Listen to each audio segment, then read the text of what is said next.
It's 24 minutes past 1 on the 10th of the 9th, 2020. This is a life change. Oh, it's still doing things up here. I'm an amateur at this, as you may have guessed, which is okay. But it's saying I'm now live, so hi there. I've spent £100 on camera mic thing, so I hope you appreciate it. Part of my investment. I might become good at this. You never know. You never know. It's helpful during this pandemic thing era, which, to be fair, I didn't take particularly seriously until a couple of months ago. My neighbour down the way died of it. It was a classic case. Hold on, see less of my wallpaper and more. Perhaps you prefer to see the wallpaper. Could be so funny. Yeah, this guy, big fat bloke, obese, seriously obese. Miserable face bugger as well.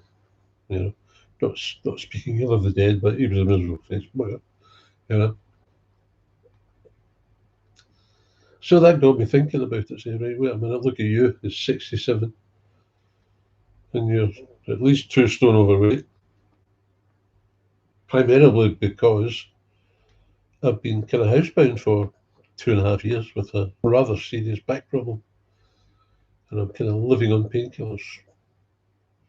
Should have sorted it out last year, but as is the case, and I don't know if it's my life or whatever, or this is just general situation. They were wheeling me into the operating theatre. Hey, there you go, right, good, fine, get it over with. I have no problems or no worries. There's a reasonable risk. Just get it done. And this anaesthetist comes in. Do you need to bit cough? We can't do it. What do you mean you can't do it? I was astonished. So you're about to wheel me into the theatre. What are you talking about? You can't do it. I've already had a pre-op situation 2 weeks ago. They didn't say anything. That's why I'm here, because they didn't say nothing. Now you're telling me I've got, is it a chest infection? No, I've not. You just look it up, and you didn't do any checks on my chest, or you've got a chest infection. So I've contracted a chest infection in the last 2 weeks, and yet I don't seem to have any symptoms of it. Yeah, I looked it up, coughing and spluttering and stuff like that, and coughing up phlegm and whatever, chest infection. Not a problem. It doesn't happen. And your body mass index, BMI, is a bit high. So it's no higher than it was 2 weeks ago when you done the pre-op. You might think, what's this all about? But it's just me clearing the air for the moment and kind of giving you an idea of where I'm at. This was last October, this was happening. And yeah, your body mass index and all that stuff. It's just the same as it was 2 weeks ago, mate. And he's just standing there looking at me as though I'm a fool, and no kind of nothing. Just walked away. There you go. Bye-bye. See you later. And that's what it's been since last October. Strangely enough, I can't walk any distance, and I was in pain every time I took a step. I was kind of looking for it to protect myself from the stab of pain, which is not nice. You don't want to walk, so therefore you take to your seat. Yeah, I invested in a nice seat, and fortunately I can afford to do that because of this recovery program, which is now me getting to the point, the 12-step recovery program. And I've been now in this situation of frustration, and my back's getting better. I still can't walk the length of the high street, but it's getting better. I can get up off the seat a bit easier. And, it's less intimidating. I can't say it's more comfortable. It is more comfortable, but it's less intimidating. There's nothing worse when you have to think about every move before you make it. You just don't want to move. Thus, my house is in a mess, and that's not good. I'm not going to beat myself up. I am not going to beat myself up. If I want to sort it, I can sort it. It's my choice. Nobody else lives here except me. Place is untidy, but it's not dirty. But some people would say, ooh, but I get brought up in filth and squalor, so yeah, maybe it all depends on what you're used to. It all depends on what you're used to. And I'm getting slightly off the point because that kind of brings me to today, where I'm at today, and how this facility, YouTube, is an excellent means of people like me to. Oh, see, this is it. Lying back, and then you don't get to see my pretty face. Funny, haha. Now you can see some of the books I've got, which I don't. So, what does that leave me? So this YouTube thing has seriously helped me an awful lot. An awful lot. I cannot state how much it's been of a godsend to me. It's helped to educate me. Took me through that Brexit disgrace and nonsense and shocking and shameful business and some of these so-called politicians who are just a bunch of thieves and liars and wow, unbelievable. And they got away with it. Quite a few of them should have been charged with treason, no less than treason. And they got away with it. And that's the kind of thing that upsets me. These people. And I can vent to a certain degree, yeah. And but it's just shocking. Shocking. People will allow it to happen to them. When I sometimes think that we deserve what we get because we don't use our power. But that was shown in the Brexit vote. They voted out of it. That's the first time I've ever voted. I wouldn't vote for individual, not a chance, not a chance. But certainly the Brexit vote, there was no way I was going to. A bunch of unelected bureaucrats making decisions for this country. That was the only reason why I voted Brexit to come out, because I watched a documentary about where is it? Somewhere in Belgium or somewhere. They've got their headquarters, and this guy done a documentary on the whole thing, and it was shocking.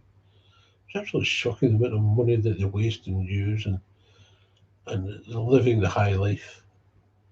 Yeah, and these were people that we hadn't elected. We hadn't elected them at all, and I was just stunned by that. And of course, I voted to come out of Brexit, and the majority of the country did. And then the disgrace started. Politicians started showing what they really were, what what was really motivating them, and truly utterly shocking. And the media is rolling it, covering up things and not discussing things, and covering up just by not discussing it. So very few people were into it. Well, your average person wasn't into it as much as I was because they were busy trying to live their lives. And that's so my gratitude was the information that I was getting and the way I was able to check it and compare it against other people's points of view. So that was me hooked. The reason why I'm doing this, just to get back to the actual title, Reluctant Messiah, steps 1 to 9, Alcoholics Anonymous, and the controversy that surrounds Alcoholics Anonymous, which I will illustrate why, and it is just. And a 12-step recovery program. Now, I'd done so much in AA, I'd done a year in AA and I was going off my head and I was heading back to the drink, which is the average. That's what happens. I didn't know anything. And I didn't know that I didn't know, which is perfectly understandable now. Used to baffle me that one. What you didn't know, you didn't know. Yeah, that's right. So the best way to describe it is like putting a kid in amongst a bunch of adults and trying to make sense of it. I liked what he said because he's got a good voice and he sounded as though, he had that gravitas. And yeah, I liked what he said. I liked what she said because she's got big boobs. Yeah, she's sexy or whatever. Well, she reminds me of some female. Just certainly not concentrating on what was being said. They were putting words together. They were making sentences, and don't know. I just don't know. And the worst part of it was that they didn't know. That was the worst part of it, and they should have known because there was nothing special and different about me. I was just an alcoholic. I was powerless over alcohol. They should have known what I needed and what to give me, and they didn't do it.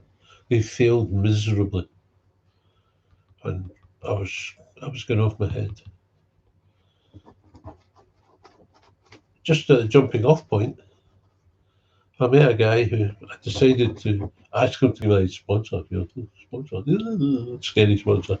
Yeah, I love my sponsor. My sponsor's been off on holiday, and I really miss my sponsor. All that codependency stuff. I think no, no, no, no, no, no. That's not good. That doesn't sound right to me. But that's just because it's you, John. All right, okay. That's just the way it was throughout my life. Any decision I made that went against the norm was me just being puzzled and angry and frustrated and all in here, all boiling up. Uh, I met a guy who asked to sponsor me, Trevor from Barnet. Hello, Trevor, if you're listening. He didn't do much good, but there's one thing he did do, to be fair to you. And I phoned him once or I think he phoned me actually. And this is after me being taken through the first three steps, So there you go. And he gave me all this bump. And I'm saying yes when I should have been saying no, you know. And I'm walking away from his house with this stuff. I could have just stuck it in the bin. But I couldn't say no. I couldn't say I don't understand. Can you repeat that? Because he might get annoyed with me. And then if he gets annoyed with me, that's the way I live my life. Everybody will get annoyed with me because that's the way my mother treated me. I get the blame for everything. Shocking after effect in your adult life that you're frightened to tell people the actual truth. So I walked away from Trevor with this stuff, but he gave me a set of tapes. Tapes. Those are the old-fashioned things before CDs. Just to remind some of you, shows my age. Shows my age. So God bless him. He gave me these tapes from Joe and Charlie. Never heard about them. Never heard anything about them. Seems they were quite famous. Not in the meetings I went to. Or perhaps I didn't hear it. So I started listening to these Joe and Charlie tapes. I think I was supposed to do some of the step four stuff. He laid out this step four stuff and it was just so complicated. There's sections and then there's subsections and there's subsections. There's subsections. You know? This guy doesn't understand that I'm a child. And I've got a low, very low concentration level. He doesn't seem to understand this. So I listened to Joe and Charlie, and Joe started laughing at something because that was just they didn't one ear out the other, you know. And I'm playing them reel to reel, so they were continuous play most of the time, you know. And I heard them laughing. I said, I wonder what he's laughing at. So I rewound the tape. A little more remote control, real quick. Yep, yep, yep, yep. And he was laughing about the woman who mixed up the message on page 69 with the message on page 96. So the message on page 69, sexual conduct. And the message on page 96, give freely of what you've got. Ah, I got the joke. It was then that I realised these guys are talking about something. They're talking about something. And I realised they were talking about a 12-step recovery program. Now get this. I'd done a meeting every day for at least 10 months, sometimes more. Yeah, I'd never heard this. Was it being said? Well, people would have probably said, well, no, you just weren't listening, John, which would really have peed me off. Really have peed me off. Because he didn't explain that statement. He didn't say, no, John, you're stunted. You're an adult child. Like a child, you don't listen and you don't hear things. And that's why. So you have to learn to listen. All right, okay.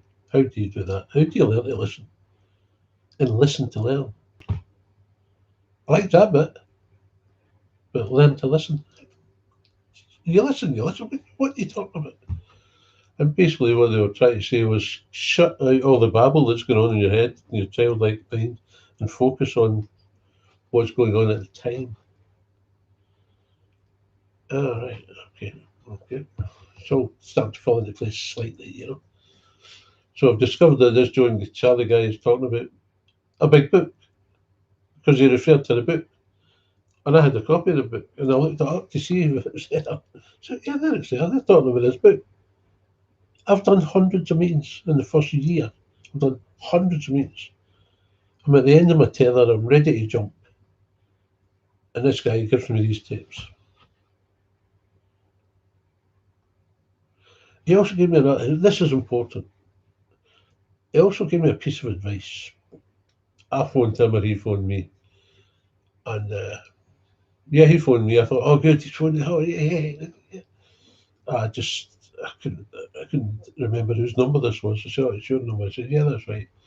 Yeah. He said, you sound a bit annoyed, John. You sound a bit irritated. Oh, yeah. This was 4 o'clock in the afternoon. And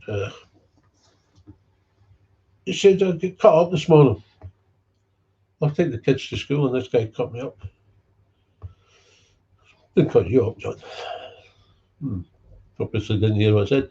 I said, this guy cut me up this morning on the way. No, yeah, I heard you, John, but he didn't cut you up. And before I could get annoyed, he says, he cut a car up, John. He didn't cut you up. He didn't know John McCaskey was driving the car. He cut a car up. Bang. It's just boom, an explosion in my head. God. He could have been in a hurry to get to work. He was on his last warning. He could have been dashing off to the hospital. His wife was just going into labour. Or he could have just been seriously frustrated with the traffic situation in the city and just blew me away. I was a driving instructor. I had to pass the car in front. I had to pass him. That was it. Sitting in the car with me. You wouldn't want to do it again. My ex-wife done it. She didn't complain much.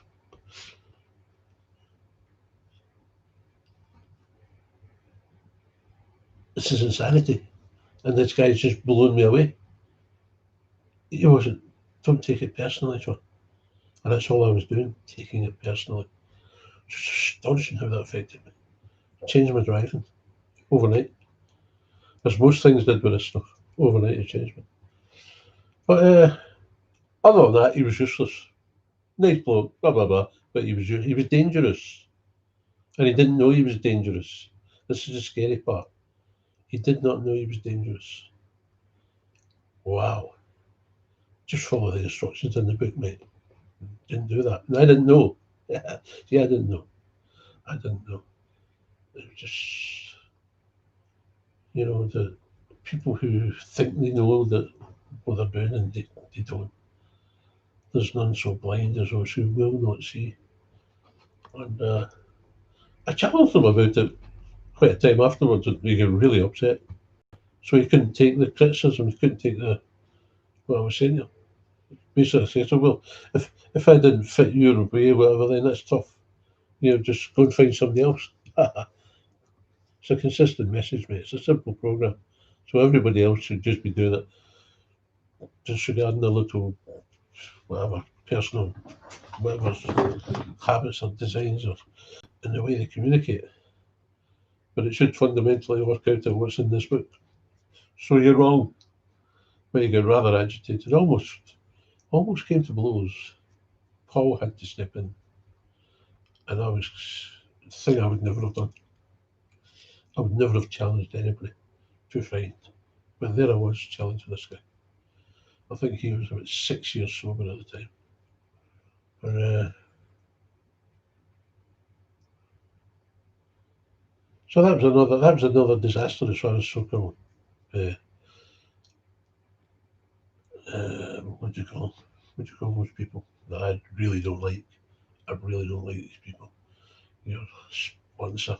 And yeah, the first thing I thought with the word sponsor was sponsor. If you sponsor something, you're doing it for a reason, and you're getting something out of it. And I never liked the word sponsor still, and quite right, as it turns out, quite right, I didn't like it. And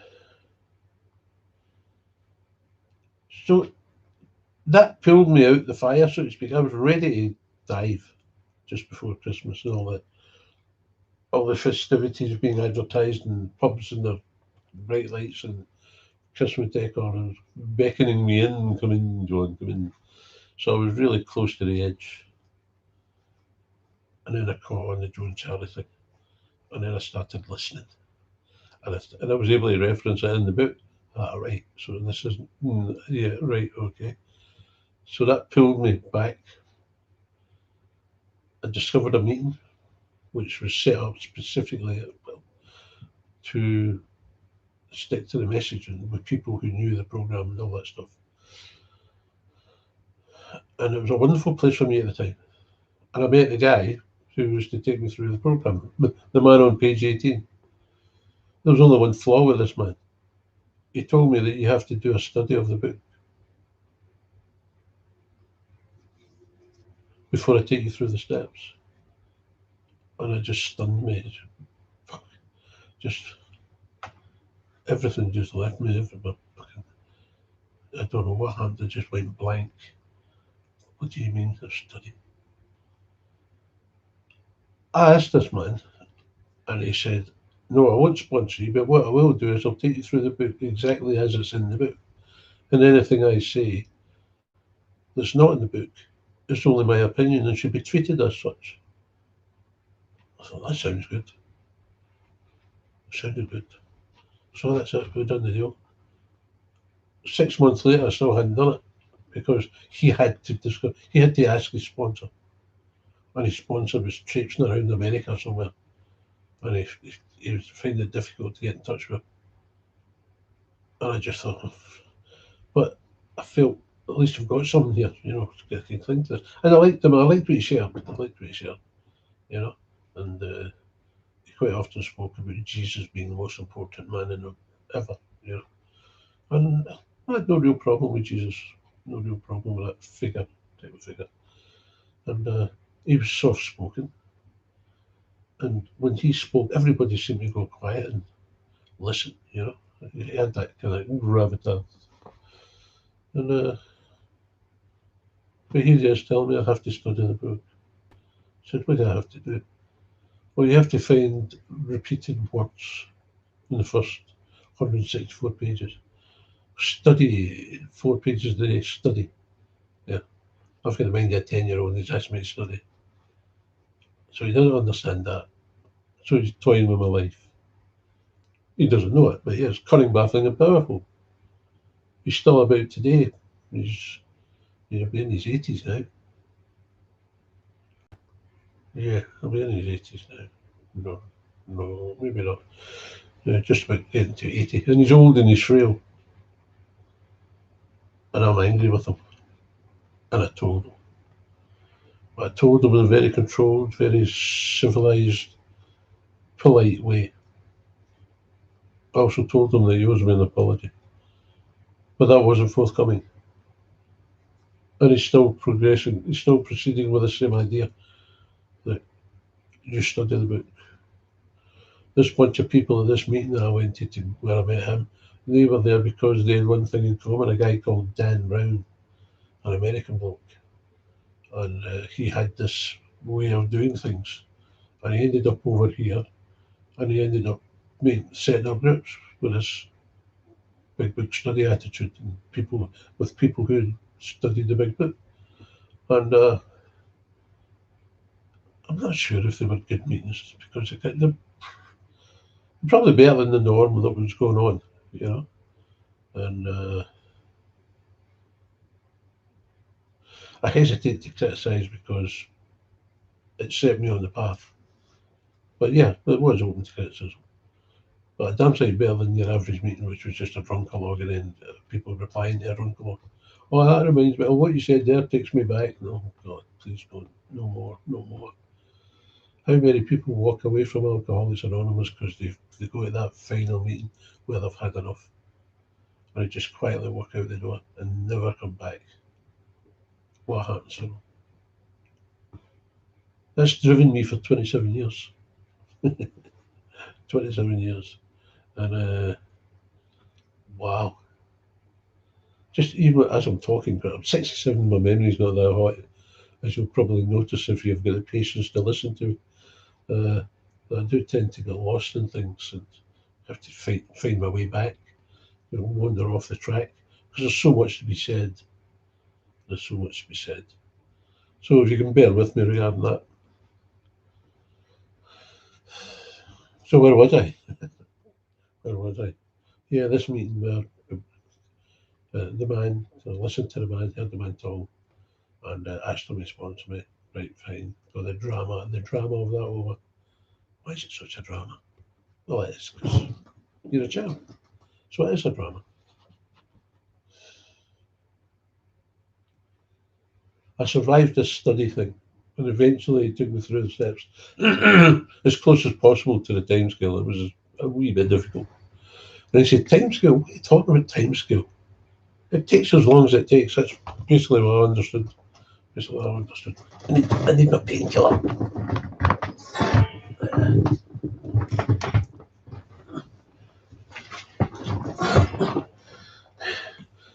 I've adopted my orange, adapted my orange juice bottle. Excuse me.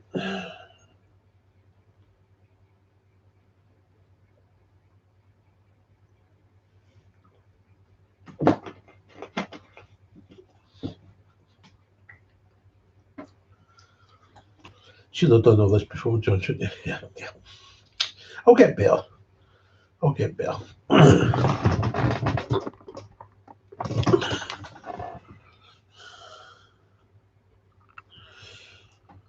If you want to know about this program, hang about. Hang about. For the first time in your life, say, no, I'm going to sit, I'm going to listen. And yeah, I know he's a fat slob and he's not very well prepared, whatever. But if I set that aside and just listen to what he's saying, learn to listen and listen to learn. Ah, listen to learn. Learn to listen. Then if I learn to listen, then I can listen to learn. All right, that's interesting. Yeah. So if I don't share a meets, I'll be able to concentrate on what's being said. Well, yeah, because when you go to meets, you're listening to the chair or whatever, and you're thinking, what can I say about this? What can I say about that? And then if you're sharing around the room, it's the best example, sharing around the room. So you're listening to people sharing. And then it comes to you. You've listened to all these people sharing. So that's influencing your share. And then you share what you share. And you then listen to it. Well, you don't listen to what the other people are saying because you're too busy thinking about what you've said about the previous stuff. And you're not listening. So you don't listen to one person. You're thinking, what am I going to say? They're thinking, what have I said? Not listening. It's a good lesson. It's a good lesson. And the best way to exercise it, you said, how many meetings you do a week? I say 5. I said, well, that's okay. That's for the next week, or was it 2 weeks? For the next 2 weeks, don't share at meetings. I said, what? I said, don't share at meetings. Now I've been 18 months about this time. I'm an old timer, which is almost true as regards AA. You last for 18 months. You've got to have something. You've got some sort of desire going on, some sort of psychosis, perhaps. Uh, Yeah, so go to meetings for the next 2 weeks and don't share. Introduce yourself and thank them for the meeting, but don't share. Oh, God, what about that? I wonder what's wrong with me if I don't share. They're expecting me to share. He says, actually, John, they're not. Most alcoholics don't listen to a word that's being said, which is perfectly obvious because I've just given you an example of me, and I'm an average alcoholic. I don't listen to a word that's being said, and here's me worrying about them not listening to me. Yeah, it's good. It's quite humorous, except it's tragic. It's tragic. A fascinating experience in that period of time when I was not sharing. So the first time it was, and then there was one meeting south of Cambridge, and something weird happened. I felt my stomach, and it's almost as if there was a snake inside my stomach unraveling, or a big cord or twine, but guts. But that's what it felt like, and it was just unraveling and relaxing.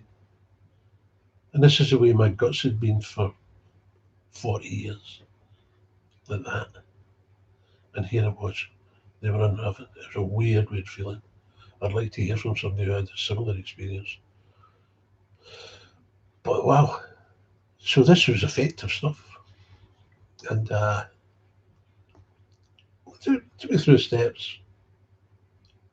And everything he said was in the book, to be fair, except for the study nonsense. But I'll get to that.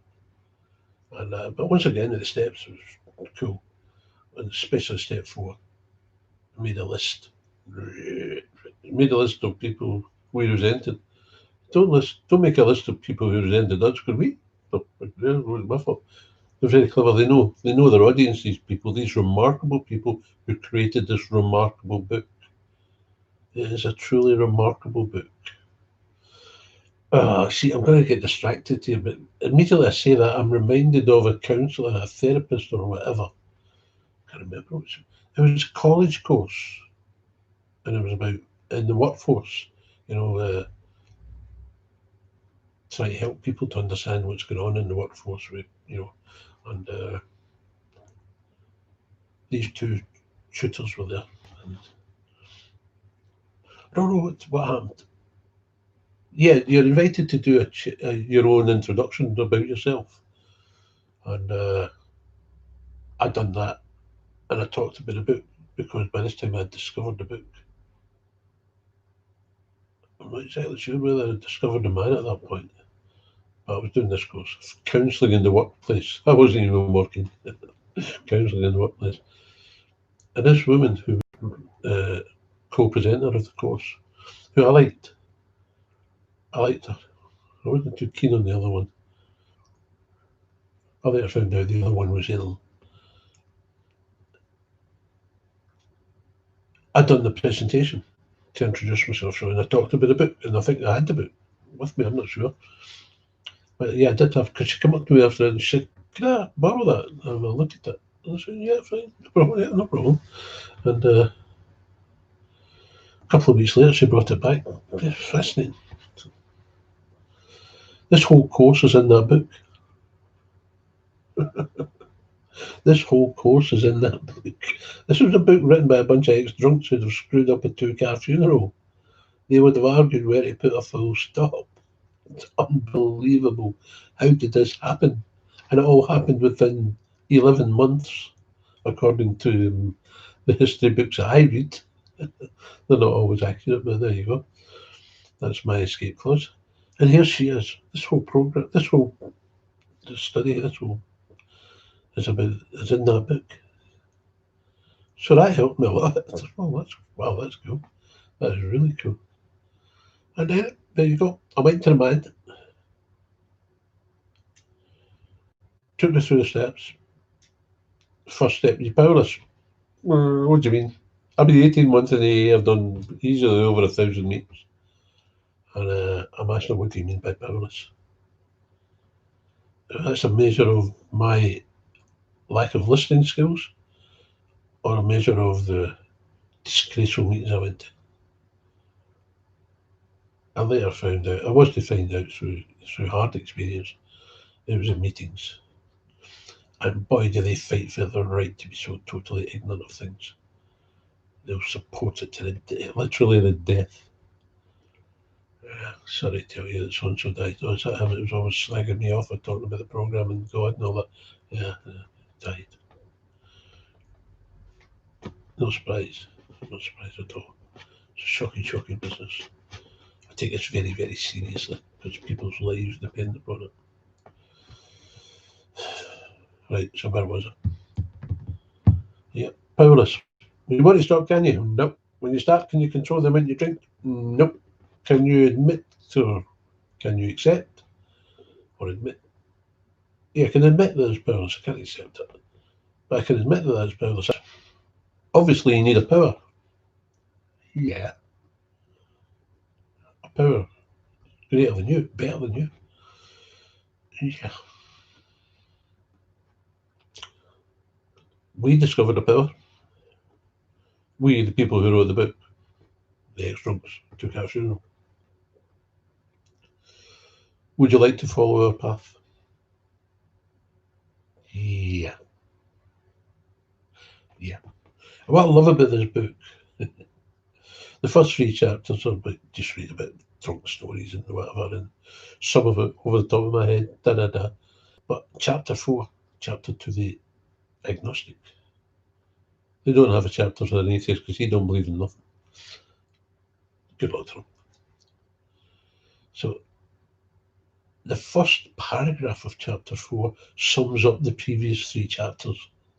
One paragraph sums up the three. Now, when I'm taking people through this program, which is rarely nowadays, I'm tucked away. I'm set off to go and retire or something, and which is shocking. Which is shocking. And where was I? See, where was I? Yeah. So you read those first three chapters.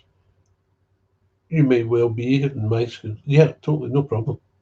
Don't need to read it. I know I'm powerless. All right, okay. So you need a power, yeah. So what did the book do? See, the book always writes from their experience.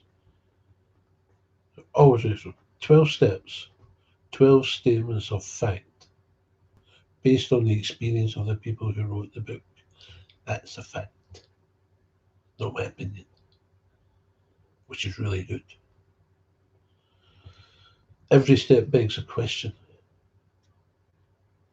How did they do it? And every question is answered in the first 103 pages of that book. The first 103 pages of that book.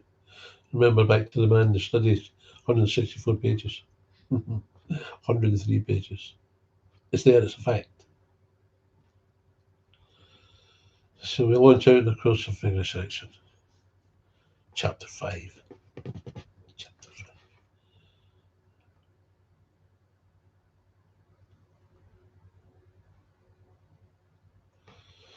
First part of which, moral inventory. Searching and fearless. Important. The man showed me how to lay it out, although it's actually in the book as well. It's 3 columns, the people I resent. Top column, the first column is the name of the person. The middle column is the cause. And the third column, part of me affected. So we've got this narrow column on the left-hand side for the name. 5 lines down, you draw a line across it, because that's all you need. You're not writing a short story about everybody, you're just writing the little bullet words, or whatever they're called, just to trigger words. Because you've got to talk to the man about it. So you just need triggers, that's all. So I resent my mum. Right. The cause. No, don't do the cause. Don't go across the way. Go down the way. Because if you go across the way, by the time you get down the bottom, somebody will have come up, which will cause you to go back and alter the first one.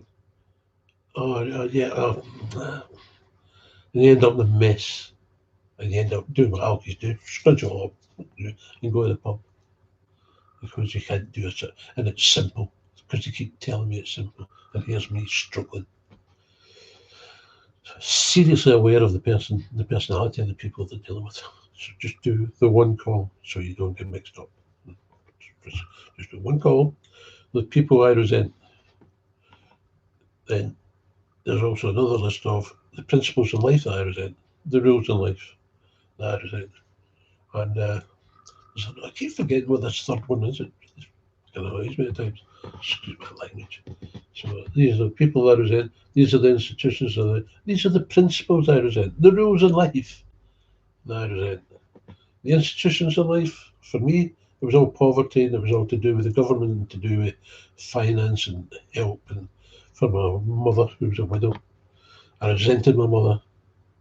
I resented my mother seriously. I still do. Still do. But I've forgiven her. Nobody understands more about my mother than I, because I became like my mother. To protect her. Because you don't criticise your parents. So what do? You become like them. Oh dear.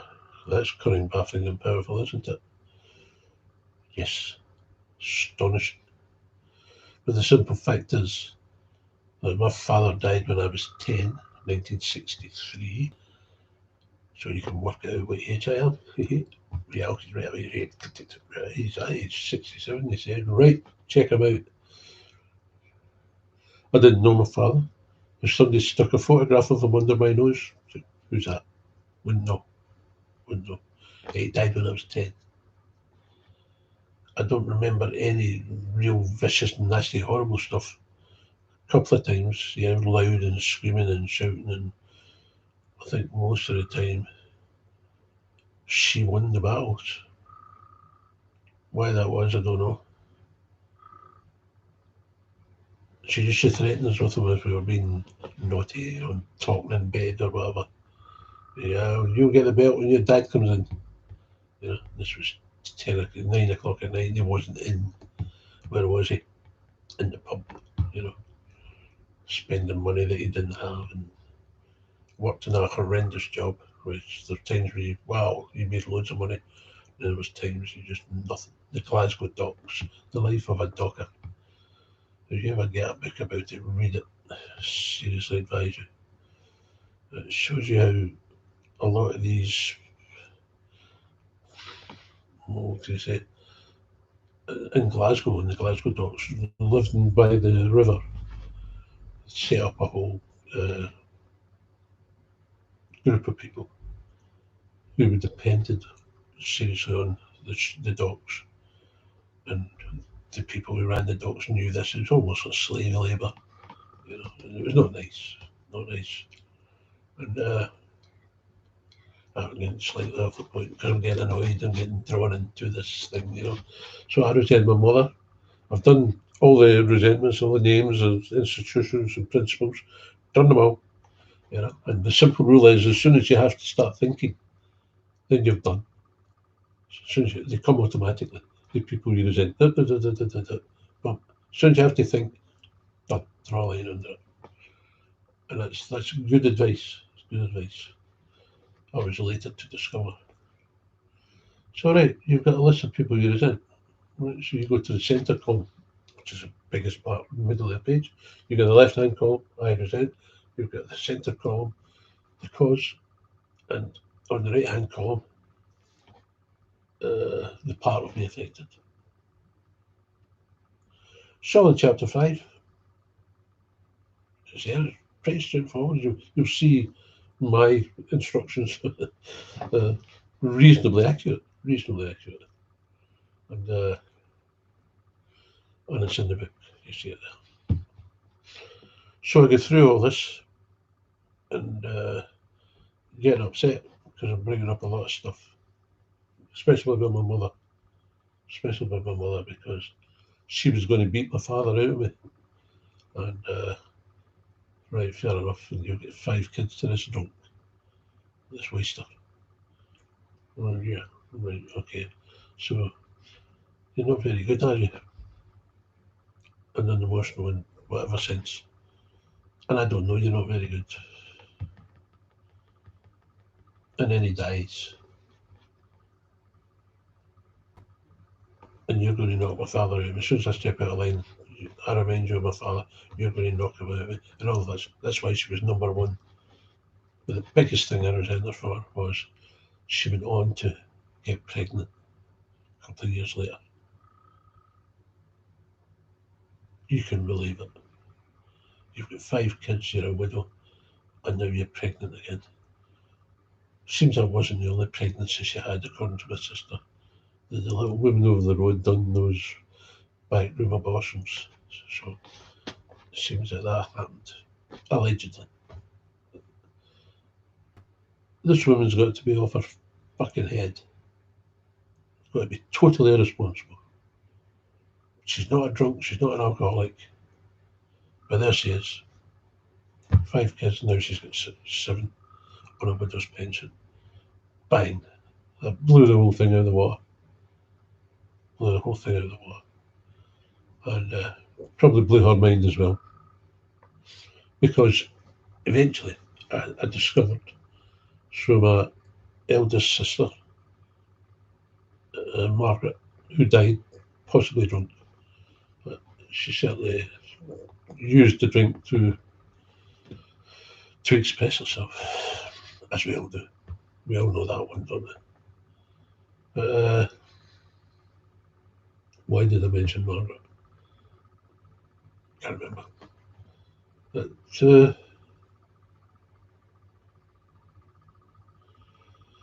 oh yes, that was it. My mother was introduced to that wonder drug, Valium. Alarm bells ringing. Valium. It seemed to work for her because she was going off her head. She had people upstairs running about banging kids and a dog and fucking whatnot, and just drove her mad. Drove her mad. She couldn't express herself. So the Valium cushioned her, plugging up her ears. And every time you spoke to her, she'd kind of growl, "What?" Because she couldn't hear you. What was that?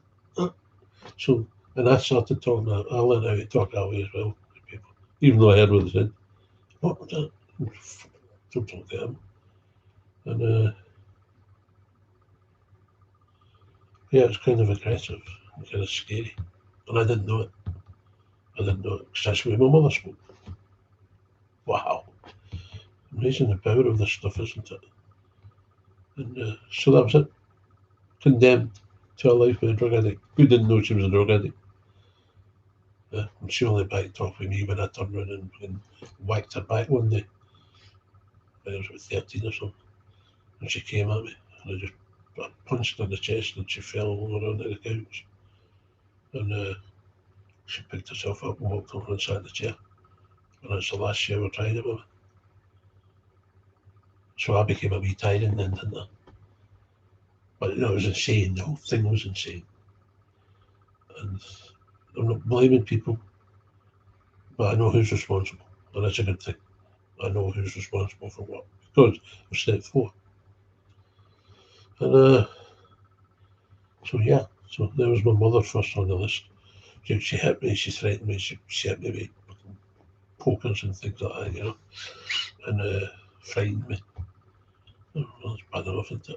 Then the next one, my father didn't come into it because he never done nothing to me. He never done nothing to me. I don't remember him doing anything to me. I don't remember being frightened at all. Other than the usual thing, you wait till your dad comes in, you're going to get it. And, it's a shame I don't know him better. It's a shame I don't know him better. And but we're not here to blame. This is a great thing about step 4. It helps me, it helps you to find out who's responsible for what.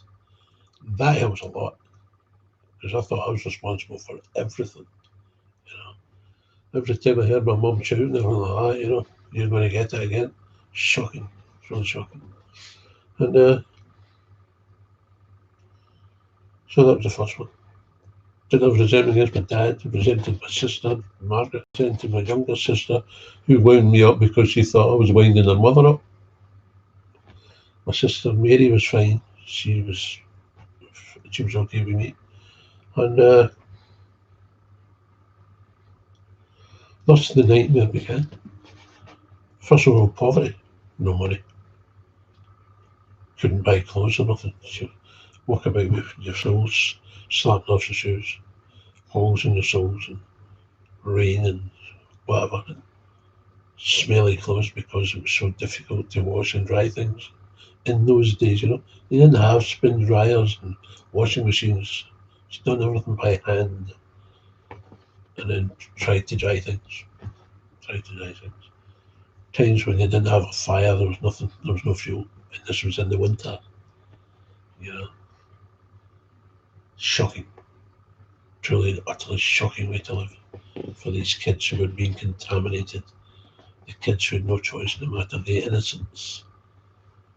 But of course, my mother was an innocent at one point as well, as was my father. So we're not blaming people here. We're just looking for the root cause. The root cause. Wow. So I go and list the names of people that I feel resentful towards, and you think about them all day. Yeah, that one. Yeah, again. Yeah, that one. Then you start. Oh, I wonder. That's when you start. When you start wondering. Then you look to the institutions. There's a lot of institutions involved in the widow's life. I resented every one of them. Every one of them I resented with a passion. And the principles of life, the rules of life that I didn't like. Well, I was spoiled because she never done nothing. I just done whatever I wanted to do. Nobody seemed to care about me. And, and to a certain degree, that suited me at the time. Who cares? I just wander in and wander out. And, the only time I ever really spent any time was a special television show like, what was it? What was it, that famous programme? Oh, God, I can't remember. With John Cleese and company when they first started it up. And that was, wow, that was a knockout. So you go upstairs to watch that. So it was only set Top of the Pops. You go up and watch Top of the Pops. Then come back down and talk about it with your mates, you know. And I remember that John Cleese one, the five of them. But that's the only time I'd ever be tempted to go in there and then go to bed at night. That was it. Shocking. That's when the nightmare began. And I'd listed all these names and then the principles of life, the rules of life that I didn't like. Well, yeah, loads of people have got them. Maybe don't like paying car tax, don't like paying for, don't like everything I don't like. So I wrote them all down, and then I wrote down the cause of it. Right. Then I wrote down the part of me affected, which was very difficult. I found it very difficult indeed. Part of me said, "Who am I? What does it matter?" You know. And here it's asking me these questions. You know, what part was it by personal relations with my mother? Yeah, and my sisters. Yeah, because certainly Margaret and Roberta, uh, they were out to get me. They were my enemy, and well, pretty much destroyed Margaret. But she never got this program, and God, that makes me angry. That makes me angry. I resented her so much, but this program just changed the whole deal. The whole deal changed every aspect of my views on people involved in my life and how it affected me, how wrong I had been in quite a lot of these conclusions, and how right and how correct I'd been in some of them as well. So there you go. Part of me affected. What, me? Me affected? Yeah. Did it affect your finances? Did somebody rip you off? Your personal relations, your sexual relations? Did it affect that? All that kind of stuff. And yeah, so there you go.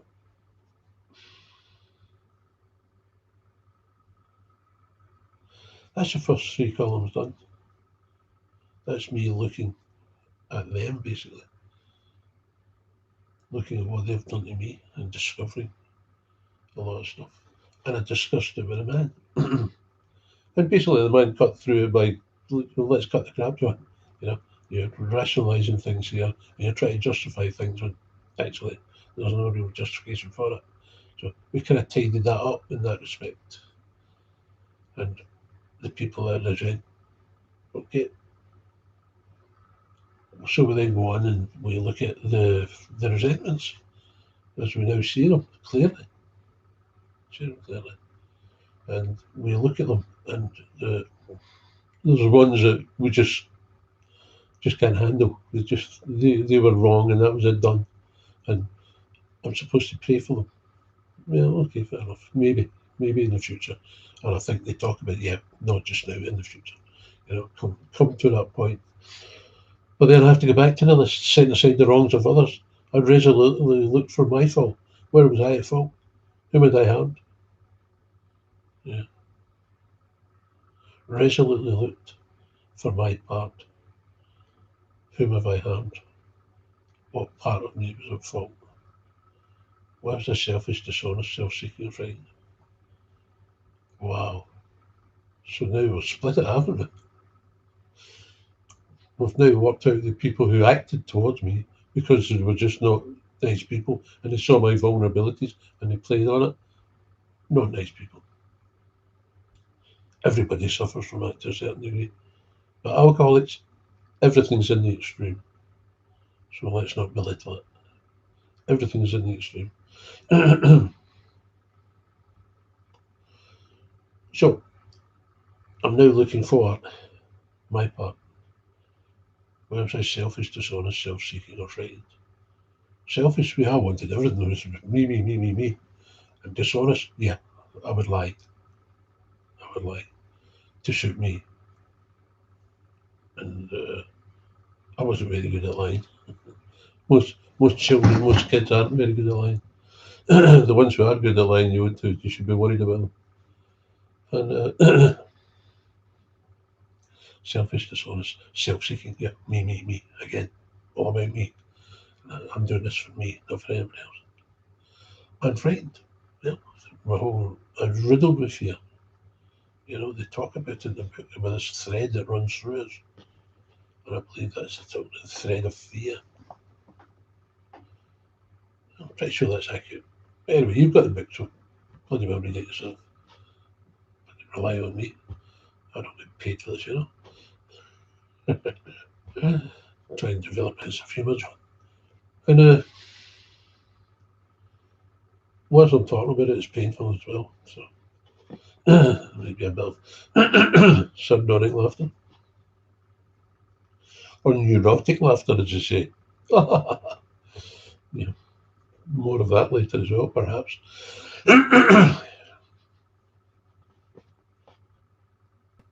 Was that Clarence Snyder? Clarence Snyder. Interesting man. The home brewmeister in the big book.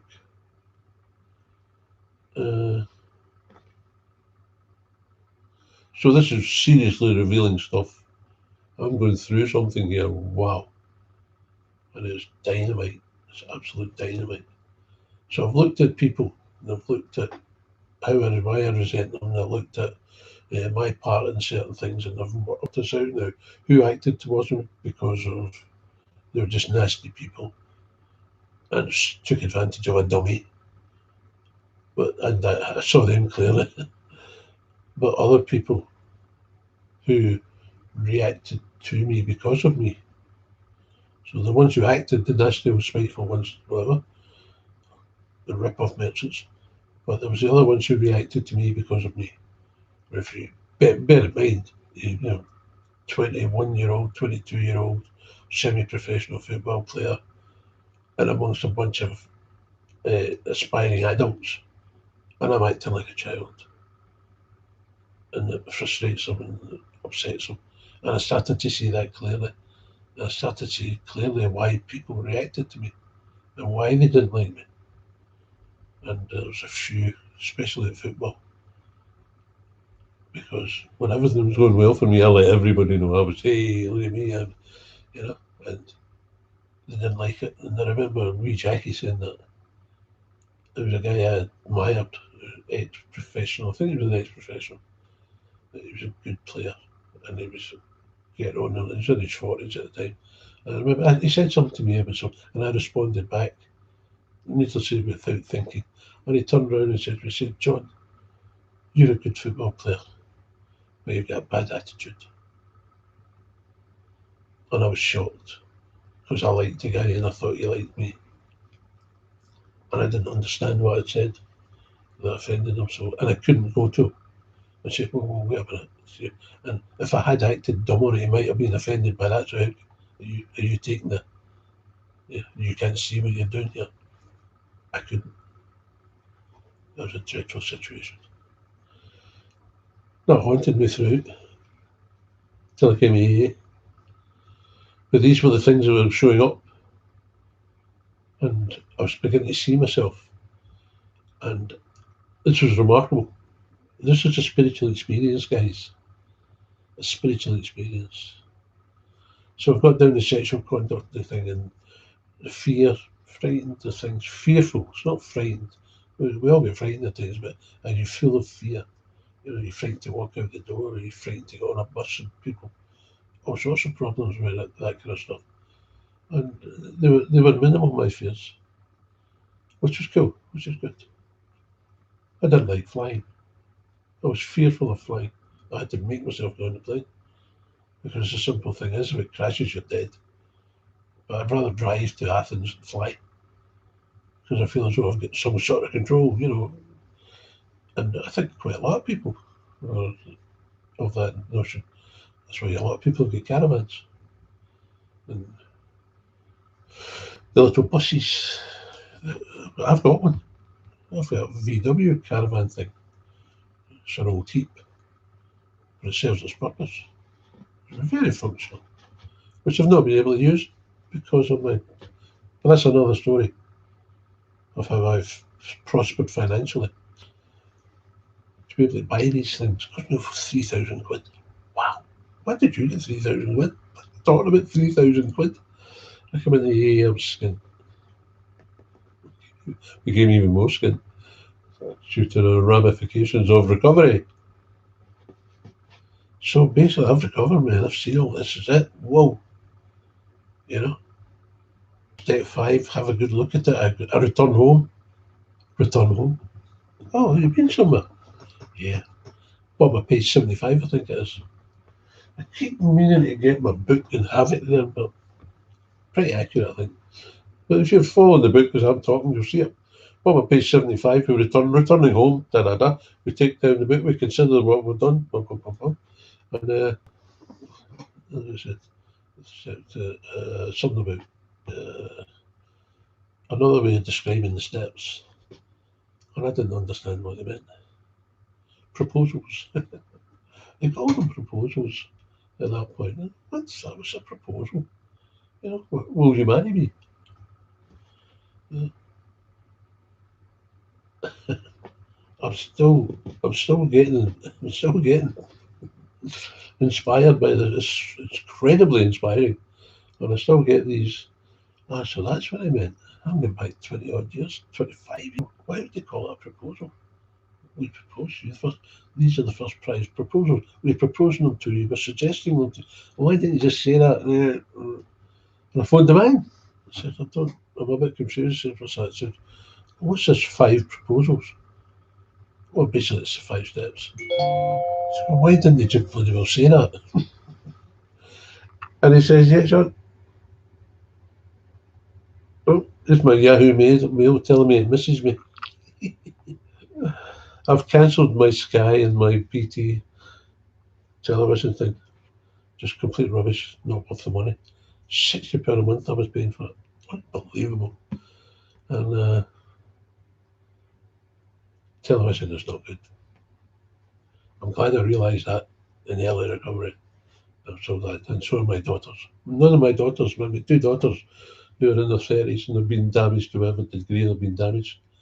And that's damaged me as well. It really hurts. But neither of them have television. And both of them are in long term relationships. And both of them are educated to a university level. Never been in trouble with the police as far as I know. And don't have a drink problem. Don't drink excessively. Don't smoke. I think Amy has a sneaky cigarette when she's out drinking.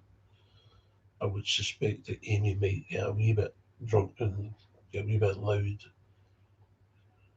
every now and again, because she's quite aggressive, assertive.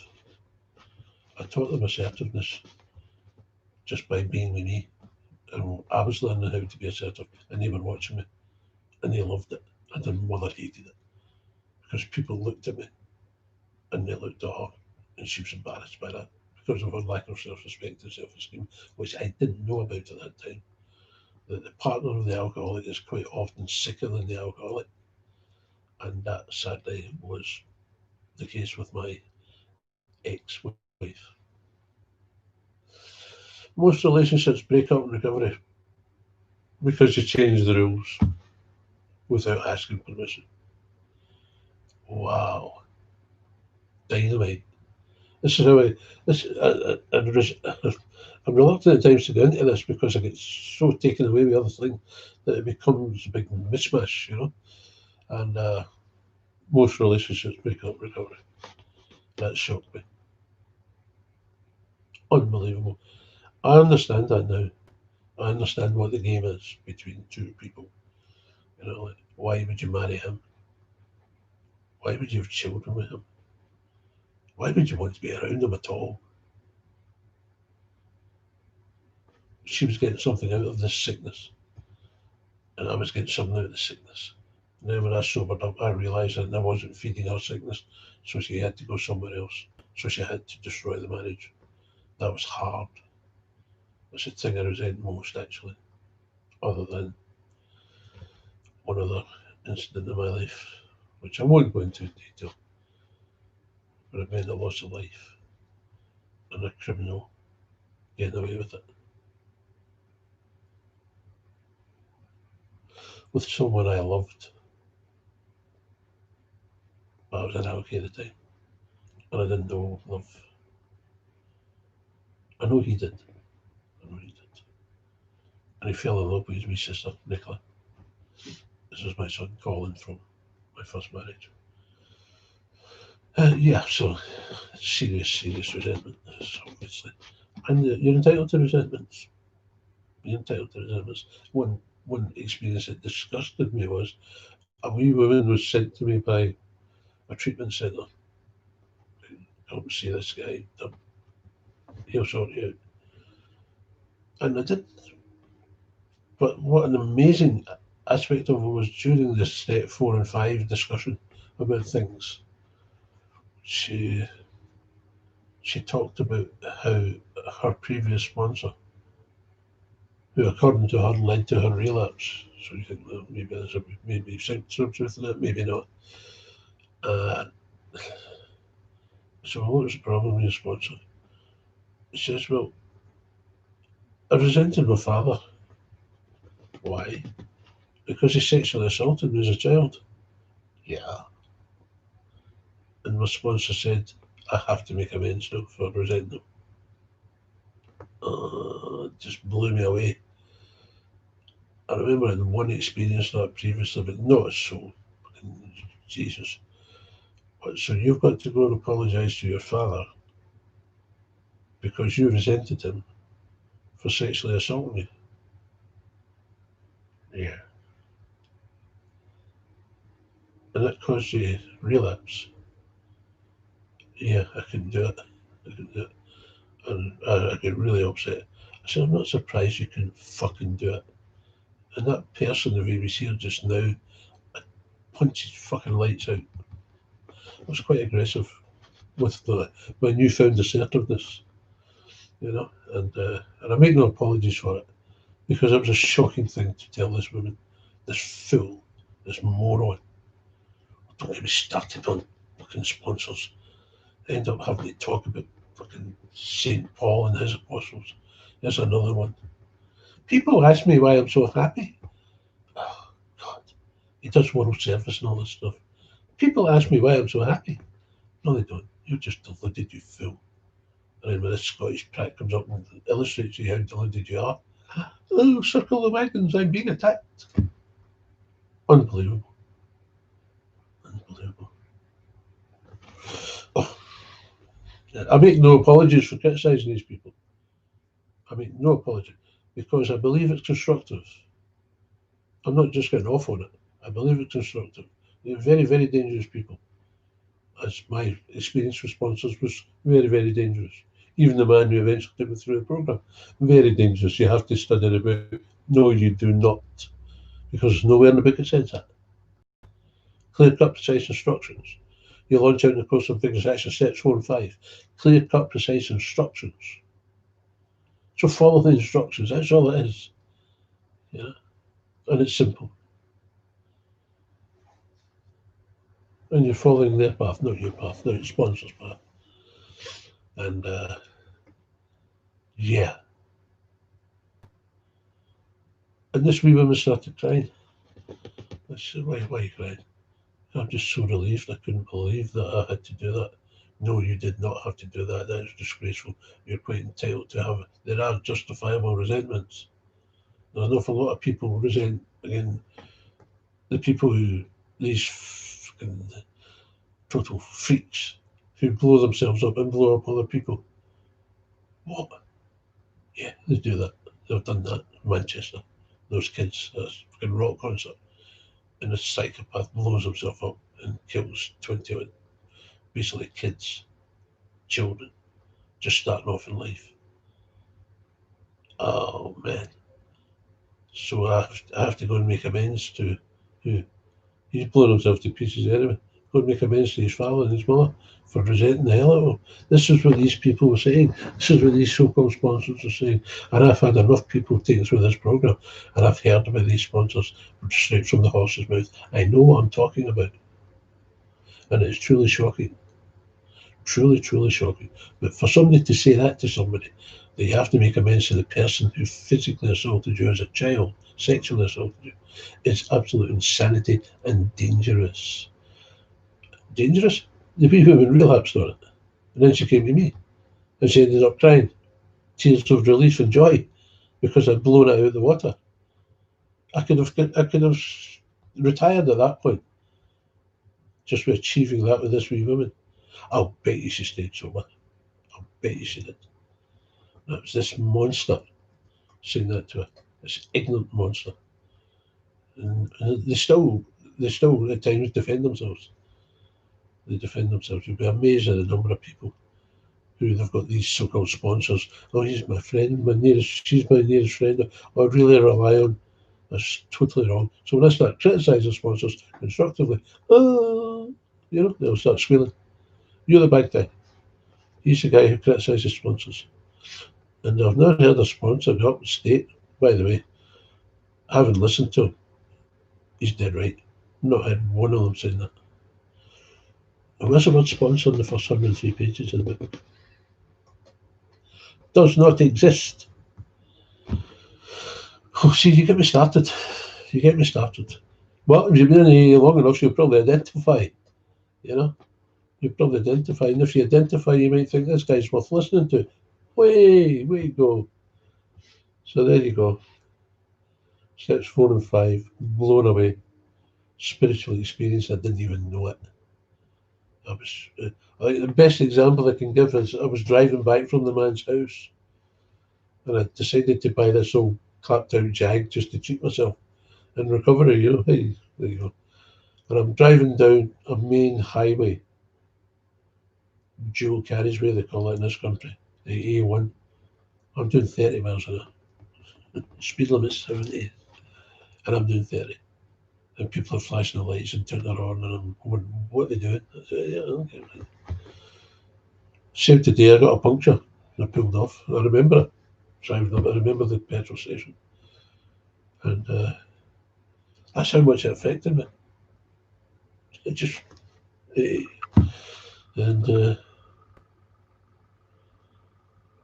I got home, took down the book, looked at it, phoned them up about this, what does this principles mean? All right, blah, blah, blah. So I had a look at 6 and 7. I said, what do you mean have a look? Practice these steps. What do you mean? He says, read it. John, just read it. So I read it. And step 6, basically recognising that there's some of these resentments that you can't let go of. And some very serious resentments. Maybe a member of your family has been killed and a drunk driving situation, and you seriously resent the person who was driving that car, they were drunk. Perfectly understandable, perfectly rational. They're justifiable resentments. Get that right. Okay. So somebody said, no, I'm not going to forgive that person. Not a chance. No way. And although I listened to a lawyer once talking about talking about a similar incident, and he said the person guilty of that, their life is destroyed. It becomes like made of straw. Little bits, excuse me, little bits fall off them every day. I didn't quite understand what he meant at the time, but I certainly do now. But there are people I resent, and I will not forgive them. Simple as that. I'm not that. I'm not that recovered, perhaps. Maybe it's perfectly understandable. But it's not going to hold me back. It's not going to hold me back because these people who wrote the book, they're really ahead of the game. I need to take another drink of my painkiller. This has caused me pain whilst I'm doing this. I hope you understand that and appreciate it.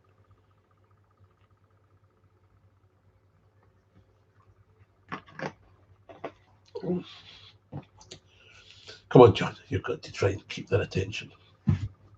Hit them with something. This is page 76.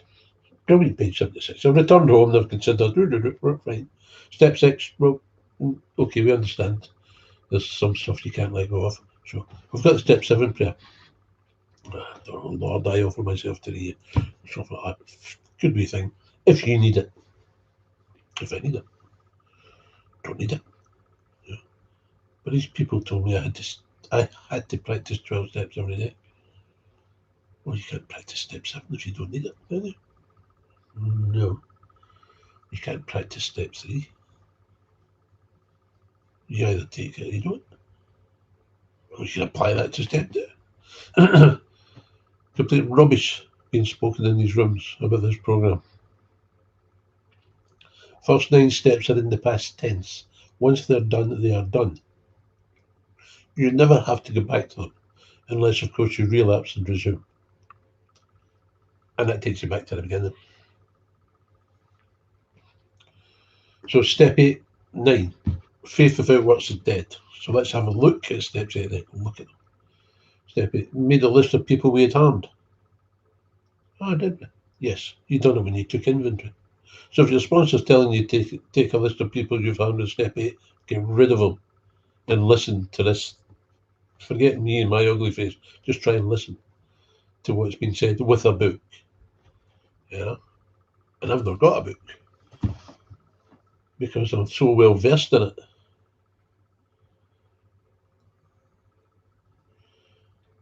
But why would you always trust me? Check out what I'm saying. Check it out. So, step 8. We've made a list. Done it when we took inventory. Well, that was a relief. Thank goodness for that. But now we have to then go and look. We have to go and make amends to people. Yeah. People we have harmed. Now, step 9. When you look at page 76, so step 6, 7, 8, and 9. 4 steps on 1 page. It's astonishing, isn't it? 4 steps on 1 page. And step 9 goes on to page, what is, step 9 starts on about my page, halfway down page 76. And it finishes on page 83, I think. That's quite a few pages. That is quite a few pages. So it's important. It's important. So there you go. The promises. Good stuff. Read them. Page 83, I think. Because it's very powerful. The most powerful promise for me was they talk about themselves all the time. It's interesting. We're only talking about us. We're not talking about you. We will intuitively know how to handle things that used to baffle us. What a statement! I didn't know what it meant. I didn't know intuitive. Yeah, that's right. Intuitively know what I'm doing when I'm driving. I don't have to look down at the gear stick. I don't have to, because I've done it so often, I know where it's at. And that's intuitive. And that's exactly what steps 10 and 11 are. They become intuitive. You continue to take inventory. When you're wrong, promptly admit it. Whoa. So I'm taking a daily inventory, which is a personal inventory. It's no longer a moral inventory, it's a personal inventory. The moral inventory, looking for the truth. If you've done this properly, you will know, you'll be blown away with the truth. Wow. Fine. So I now have to take, I've got the moral inventory, so I have to, what's the other word for the daily personal inventory? That's all it is actually, yeah. I have to now take a personal inventory. I've been taught how to take inventory steps 4 and how to lay it out. So why not stick to that way of doing it? All right, daily basis, stick the date. Anytime you don't have any feelings of resentment or whatever, just put the date, but leave it blank so you know that you can see the difference. Oh, look, there was 3 or 4 pages, or 5 pages. I didn't have a feeling of resentment towards, you know, mainly because you forgot to do it. No, and that is quite important actually, from perhaps a psychological point of view. But it shows you the distances between feelings of resentment. Once you get into it, once you become practiced at it, you will intuitively know how to handle things that used to baffle us. We will intuitively know. We intuitively knew. We will intuitively know how to handle things that used to baffle us. Wow. And it's so true. It's so true. I'm sitting here a fat slob due to my illness. I've financially secure. I sold a car yesterday that I used to use for taxi. And that was getting on my nerves, sitting outside. People find anything to complain about. But that's now gone, so that's a relief. So what am I? What is the result of this program in my life? I've got a computer. I've got that £100 thing, which I really hope you shows up good, because we deserve the best. We have a remote control thing, and that links into the computer. And my son-in-law fixed that up for me. He's a nice big bloke. Treats my daughter. That's what I said to him. I said, look, you don't have to like me. Just have to treat my daughter properly. Noted. And seemed to be. I think she's the boss. She's fallen out with me because of the aftermath of this mother thing, and I'm not going to get into it. But I understand where it all comes from. And I'm the one who's a bad one, because I'm the one who speaks my mind. I'm the one who says it as it is, and I don't want to hear it. It's like AA, you drink coffee on your own. If you talk this program in AA rooms, you will drink coffee on your own. If you talk this stuff to your family and so-called friends, you won't have them anymore. And I understand that. Sadly, my daughter doesn't. And she's been getting counselling. And I always remember somebody saying that to me. Says, I think they worked in a treatment centre. It says 50%, 50% of counsellors, or whatever they're called, are dangerous. And the other 50% is potluck. So my daughter went off to get counselling. And she's very intolerant of me now. And she thinks I'm the problem. She doesn't listen. Yet she's university educated. And she's got a worthwhile career working with kids with mental deficiencies, and not exactly sure. I think there's various aspects of that her work covers, and she's in there. Probably become the boss at some point. Uh, she didn't learn that from her mother.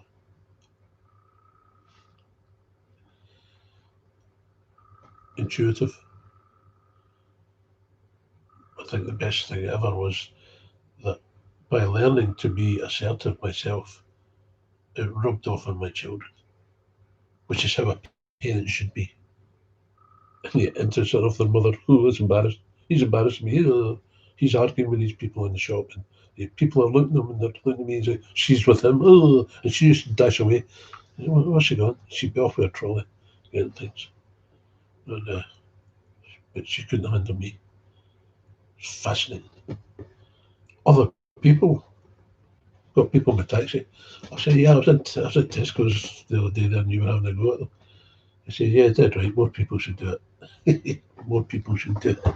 You know, and I've met people who are like me, and they're not that likable, but I have to respect them. I have to respect them, and that's interesting. I've got a guy opposite who's rebuilding this house opposite, and it's kind of bizarre. I think he tried to do it on the cheap and part time and whatever else, but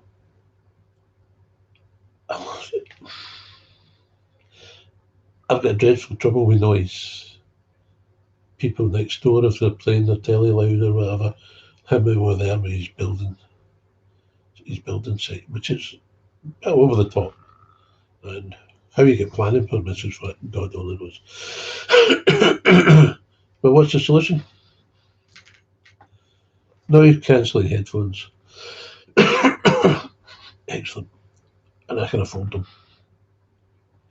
I got this set cheap because they made a mistake. It was an auction thing. And I made a mistake.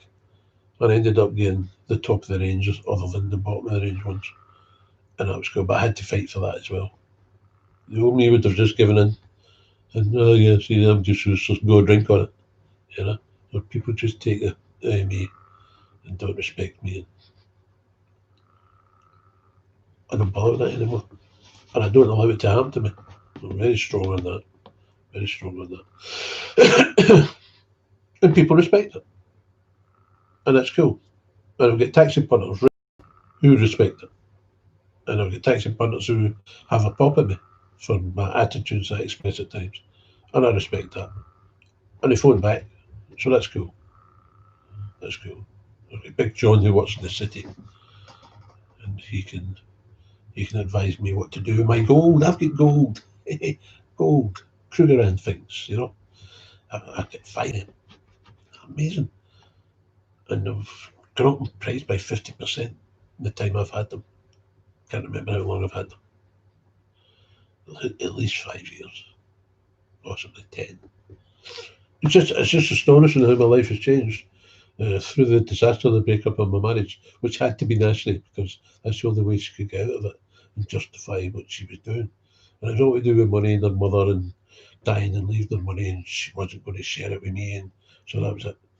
So she sabotaged. Let's call it sabotage. She sabotaged, which I really don't care, except for the damage it done to my daughters, who were round about that period, period, uh, when they were becoming young women, and it was bad. It was so bad. It almost broke me. Almost broke me. I remember a mate of mine said, "See, I was just amazed you never drank. I used to be on the phone to him, talking, and end up in tears. You know, it's horrendous. It's so nasty and it's so spiteful. It still is. And my ex-wife as well. Sometimes get involved in conversations with her when she wants to, when she's bored. You know, but I recently blew her out of the water. You know, she's yeah. Well, your ex-wife and me, we knew better. We get rid of you. Yeah, okay, fair enough. If that's where you want to put it. But there's only one big question. If you're so sane, how did you manage to justify marrying me in the first place and having children to me? That was the end of the conversation. Didn't want to hear the truth. Oh, wait a minute. Yeah, what about me? I'm getting married up, you know, and uh, and it's good to have that knowledge. It's good to have that knowledge and come to terms with it. Yeah, I'm okay with it. And 67. So we've got another 5 years on this planet. Might be all right. And still carry on. And another thing about doing this kind of stuff is it keeps me sharp. Keeps me sharp because I don't go to AA meetings because it's too painful. And when I share at AA meetings, they all got upset. So one mob barred me from the meeting. They phoned the cops. Phoned the cops. The cops phoned me up. Yeah, we've had a complaint about you at this AA meeting. So you've had a complaint. Somebody from the AA meeting complained about me to you, the police, and they gave you my phone number. We're talking about anonymity. Alcohol is anonymous. I say, well, I'm not listening to you, mate. I'm not interested. Nobody's broken any laws, and you want to listen, and then you listen to them. But don't try to hassle me about it. But there you go. And that was all because one woman didn't like me slagging off, criticising, severely criticising, in a constructive way, sponsors. Because she loved her sponsor. Loved her sponsor. Didn't see there was anything wrong in that. Codependency and all of that stuff. That's why you've got a lot of sponsors who like it, because they're codependent. Take away the sponsees, back on the right.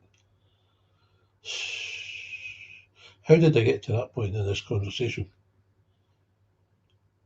Basically about AA, and AA does not work. And this fallacy, this fantasy, has to be smashed. And there's the biggest problem. Uh, I don't go to many meetings. I've got a regular meeting on Tuesday afternoon, which I've not been to for months because of this pandemic thing. Uh, but it follows AA's guidelines. Have a topic discussion meeting. Where will we get the topics? We've got lists of them on the internet. Just go into the internet.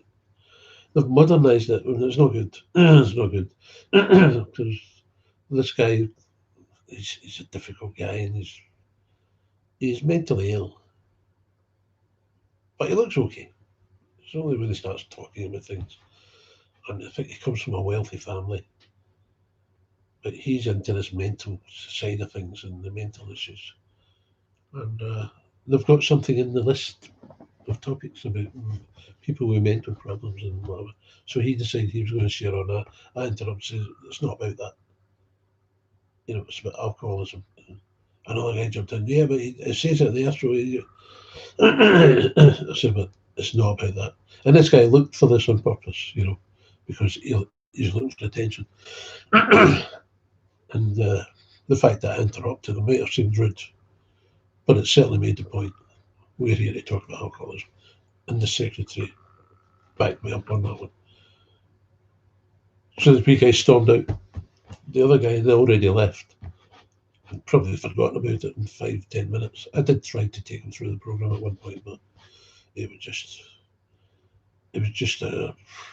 looking for attention. He just kept stringing it out and stringing it out, but he was getting the attention, so I had to cut ties because it was preventing him from going wherever he needed to go.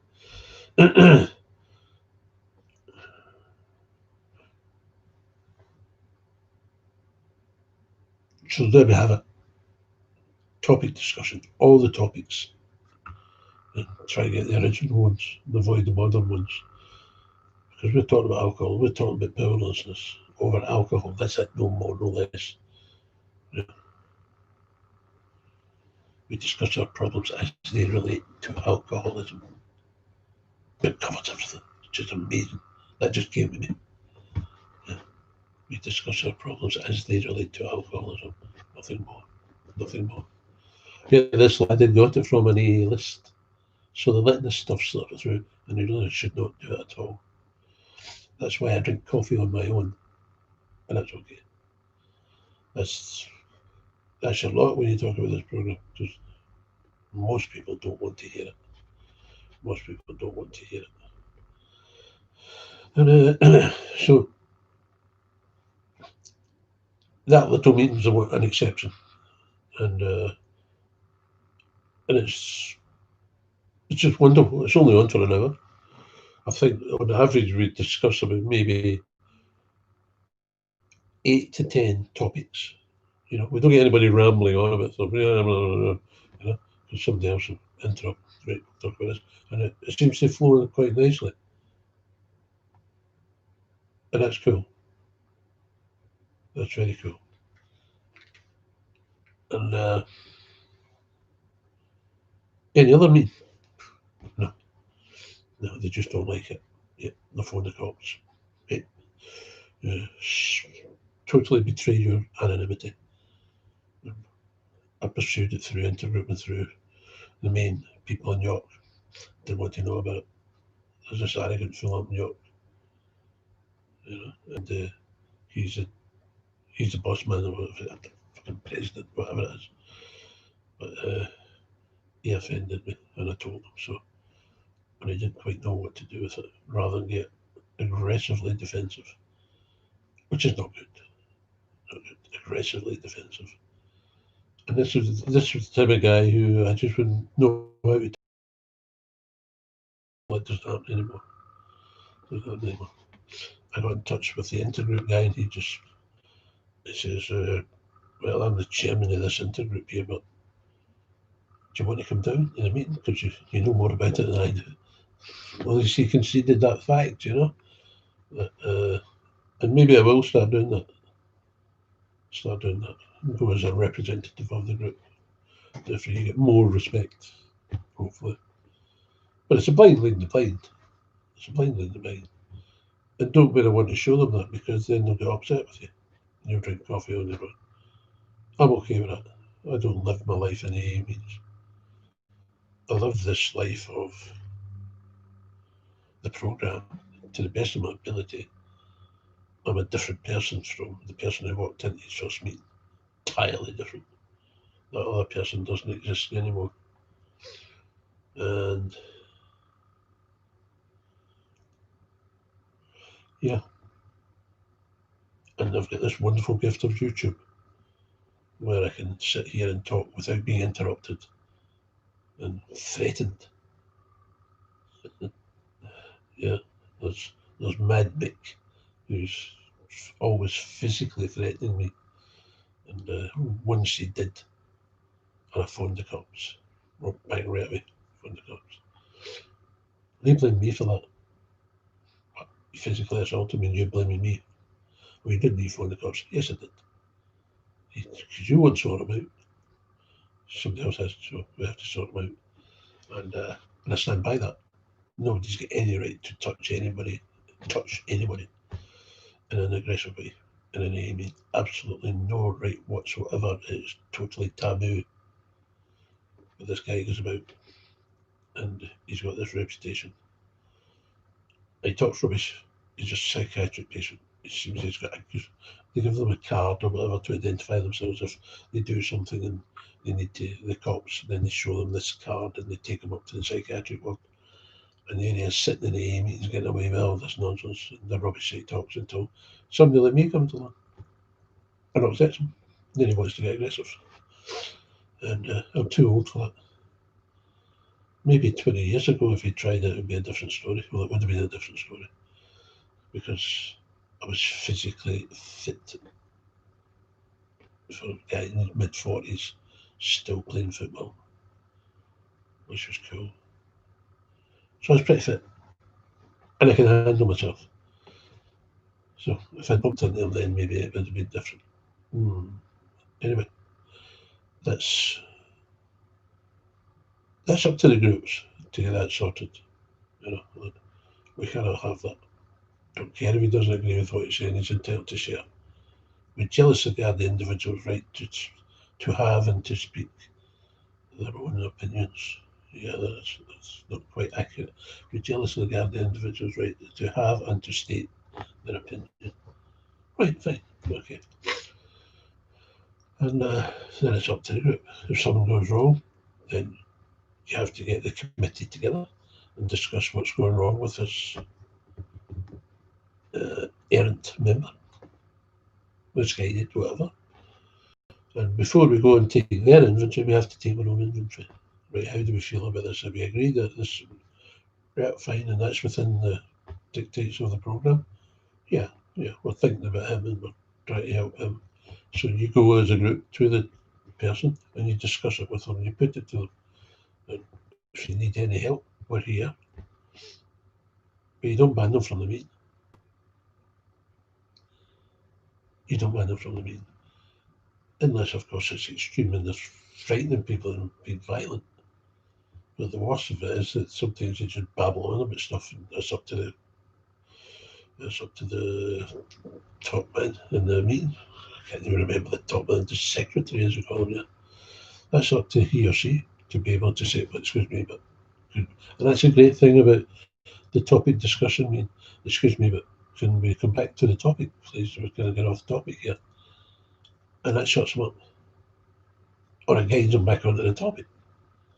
These AA pundits knew exactly what they're talking about, and this all comes from that notes in the 1959-60 that this has gone down this morning.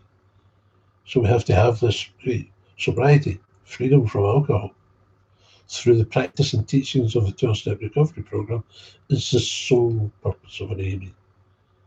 Not just the principle, not just the main, not the primary purpose. It's the sole purpose. Wow. And that's what we've got on a Tuesday in Luton, 1 o'clock. Come and see us. You'll be welcome. And it'll be a really AA meeting. Probably the first time in your life you've ever been to a real AA meeting. Wow. Cool. I don't go to meetings as much because of the attention I attract and how can I explain it? With the controversy that I cause. Controversy. I knew I would get. I knew I'd get St. Paul in. So this is a guy who. Why do people ask me why I'm so happy? And they started up a Zoom type internet meeting, and I got invited onto it by a guy who knew I would cause trouble for this one character in particular, this holier than thou character. And it got to a stage, I got hooked up on the notion of the man on page 18. I thought it was seriously important that this meeting needs to know about the man on page 18, which is the closest you'll get to a sponsor in the book. The man, the ex-problem drinker, who's found this solution. What's the solution? Spiritual experience. Who's in possession of the facts about himself. How did he do that? He took steps. He took the first 9 steps. He took steps towards training. Took them. You can practice them. He took them. All right. And this man can win the confidence of a suffering alcoholic within a matter of hours. Pretty much my experience. I've taken hundreds of people through this program. And so many people say, nah, he's off his head. He's off his fucking nut. Hundreds of people. How could you do that? It's actually easy. I reckon that was over a 15-year period. I set the East End of London alight with it. A couple of guys who promoted me and stuck with me, friends of mine. That was kind of interesting. And well, it took off. And my wife had done her disappearing acts. I was seeing the children. And I'd all day basically.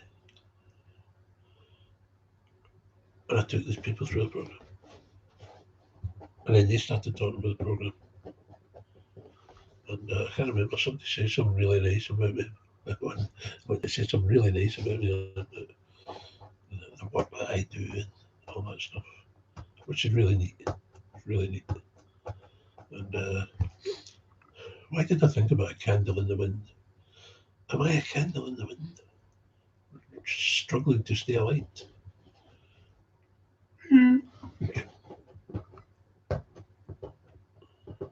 How did I go into this? You see, you have to keep me under control. You have to keep me under control. Yeah, about how hard it is to believe about the number of people, but when you break it down over 15 years, it's not really that many. Not really that many at all. It's about 30 people a year, which, in my situation, that was no problem. And the number of meetings I was going to, there was no problem. And so it's not that hard to imagine. What? 2, 3 people a month? 3 people a month. It's a doddle. said, why didn't they set up a treatment centre? Because they would only be able to trust me. Well, most of the people I've taken through the programme, they're gone. Like most, they probably struggle with step 10, which is not good. But then I struggled with step 10. I was too busy to do step 10. The man said, you were never too busy to drink, John. All right, okay. So I've got my step 10s in a folder up there. Going back to, when did I come into these rooms? 93. So they've been back to 95, I think. Maybe 96. And then I've got a load of stuff on my phone, because you've got that wee thing on your phone that you can record stuff. And I always feel better when I do it. It was interesting. I always feel better. Especially in this lockdown. I'm having difficulty with it, so I can't imagine what it's like for somebody who doesn't have a programme. You know? And then you've got these big book study bundles again coming to the fore. It was just astonishing. And the denial of it. There's a young guy, Joel is his name, and he's studying theology. I think he's only in his early 20s. He's an alcoholic. And he's studying theology. And I put it to him, where does it say in the book you study this stuff? And he's adamant that, yeah. Can you tell me can you show me in the book where it said that? And he doesn't answer my question. So I went to that Zoom meeting that they set up, and I kind of blew that away, simply from the point of view of the newcomer. And I got shut down for that. And then he phoned me the same night. He was really upset with me. You're upset with me. But you forgive me, won't you? Oh, yeah. You believe in God. Yeah. I believe in a higher power. God, if you wish, no problem. And I believe that there's a creator and there is a design to this stuff. These people were picked to write this book in the time that they wrote it. And if they've done it accurately, then there's no need to add to it. They've laid out clear cut precise instructions. There's no need to add to it. You've got a driving instructor, you've got a highway code, there's no need to add to it. Unless you're going to become a specialist driver, which fair enough. You could become a specialist AA punter. Perhaps like me. Yeah, I suppose I would qualify as specialist big book punter. I said, how can you, if you're changing it and you're adding words to it and making it longer for people to get through this program, which could quite easily kill someone, and you're deciding that you know better than the people who wrote the book. So therefore you know better than God.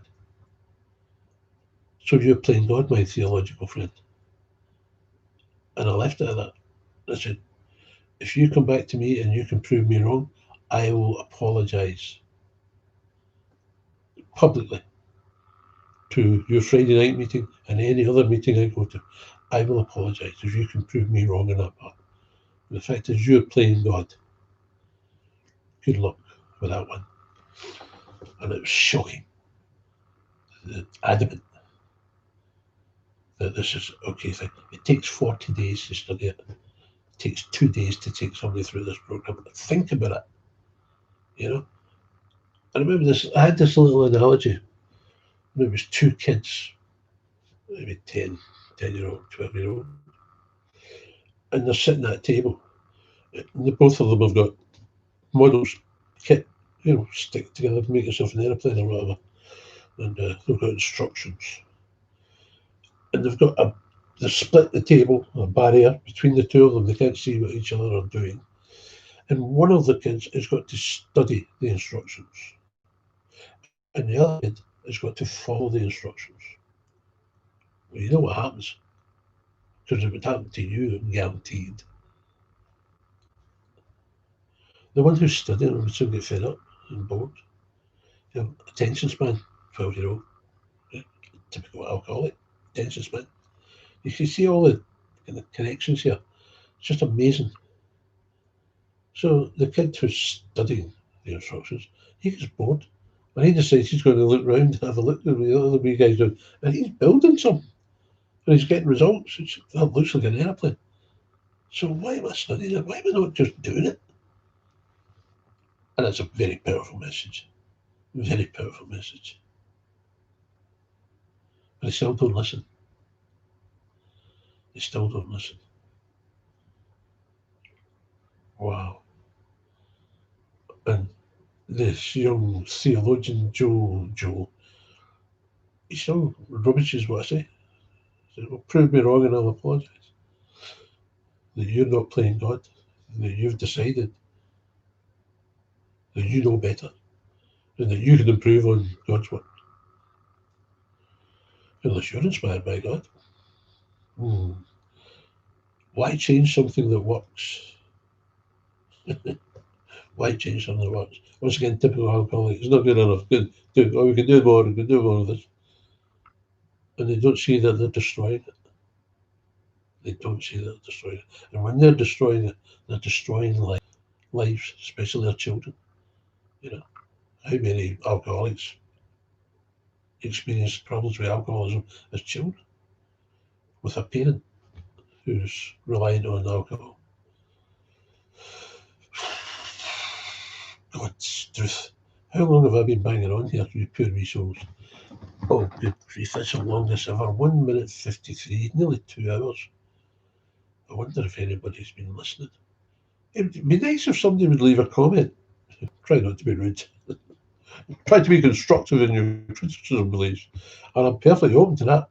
I'm perfectly open to that. But if you're going to come and criticise, make sure you've got the tools for it. Don't just jump on my case. Well, yeah, do so. Doesn't matter. Because there's nothing to defend here. All this is a book. It's a book of instructions. And of course, that reminds me of wee Lawrence, I suppose his name is, who comes from over Cheltenham way, Chelmsford. Yes, over by the seaside way towards. And Laurie's been 30 odd years in Alcoholics Anonymous. Miserable face, wee bugger. A man of words. He's a journalist. I know, up to a meeting. I'd crossed swords with him a few times. I went up to this meeting and he was there. And I decided I was going to share. I was ill. I had to climb upstairs to get to the place. So I pointed out it was a book of instructions. We and Laurie had done a share. Yeah, okay, fine. And he talked about a bit of suggestions. Okay. A program, a book of suggested only to the newcomer.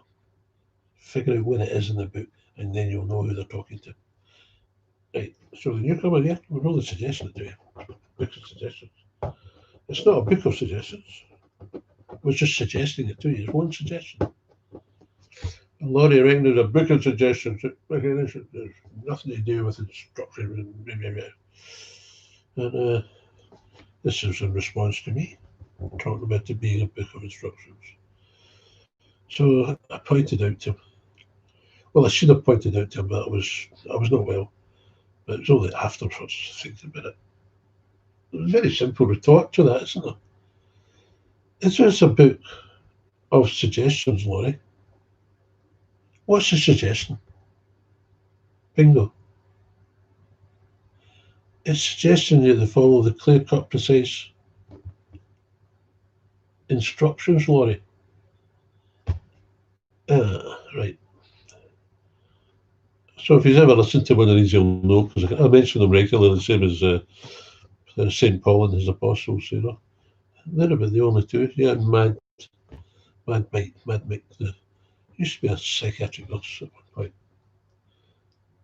But other than that, it's all about the majority of them just being sick, deluded people who behave like spoiled brats and just won't do as they're instructed as regards the book. If you don't want this programme, bugger off. Because we don't need you in here spoiling things for everybody else, which is entirely what they do. They reserve the right. The purpose of this meeting, at any meeting, is to launch you out in the course of vigorous action and get things sorted. And if at the end of it you're not happy, then fine, you can go somewhere else. Good luck to you. Where you land on the 40 years of age. Was it? Yeah, I was 40 years of age when I walked into my first AA meeting. That was an interesting night. And perhaps it illustrates I was living in the countryside. Ah, lovely. A nice wee bungalow. Yeah. All my prayers had been answered. I didn't know the schemes my wife's up to. It's just shocking, you know. She used to accuse me of things, and the things she was accusing me of turns out she was guilty of, you know. Tit for tat stuff, you know, just fucking sad. You know. At least I had the excuse of being an alkie. Uh, but don't get judgmental, John. I had a session over the weekend. I was shattered. Totally couldn't drink. I had to. I went down to the pub, which was at least a mile away, and I walked. And I walked to a pub where they don't particularly know me, and I sat there sipping on a lager top or something. I remember the governor had to go at me. I won't earn much money with you, will I? So this band we've got here costs money, you know. So having a dig at me for not spending money. Fair enough. I didn't care, it didn't matter. That was my last drink. I don't think I finished it. I was so sick, so poisoned from the past few nights. And I walked home and I thought, I looked up at the beautiful sky up there in Lincolnshire. It's flat. You can see the aurora borealis. You can quite often see that. And that came out that night. I believe it was out that night. And I was walking back home. Decided to take a shortcut through the fields, which was not wise. There's all sorts of ditches and things, you know. Typical hockey. I had to go home.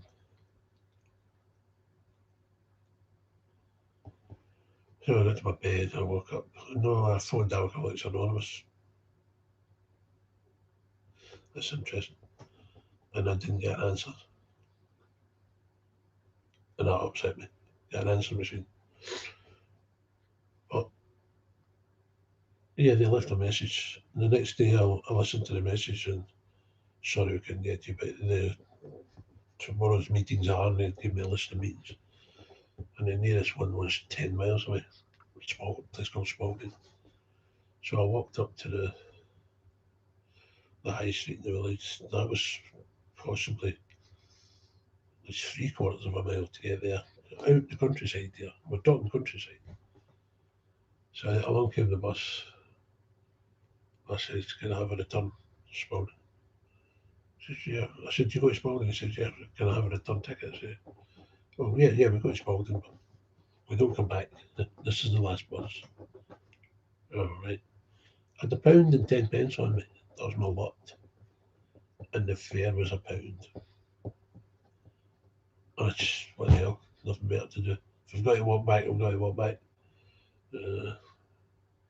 Best decision I ever made in my life. I eventually got to the meeting. Without a bit of drama, trying to find it. And that was the beginning of my recovery. And there's a few people that I'm grateful to, but not one of them had any idea of this program. And they didn't know it. They didn't know. There was one wee guy I was kind of attracted to. He owned a detached house, and sometimes he took me to meetings, which was, you know, the distance between meetings is quite remarkable. A big guy, his name was Andy, used to come and pick me up on a Friday night. 30-mile round trip to take me to a meeting. And he wasn't that long about either. Yeah, and nice people. God knows where he is now, because he didn't have a programme, that's for sure. And but they didn't let me down. They didn't let me down, so I appreciate that. And yeah, the wee guy Phil, I was talking about, I phoned him up once, see if he was going to the meeting. He said, nah, nah. I said, I'm just trying to figure out, get a lift to the meeting. And he ended up, he phoned me back. He said, well, yeah, I've decided I'll just go to the meeting. I'll come and pick you up. And he picked me up. And he was a decent wee bloke. He was a salesman of some sort, coffee machines, vending machines and stuff. And that was fine. And I left and went to London, and then I met a few people from that way.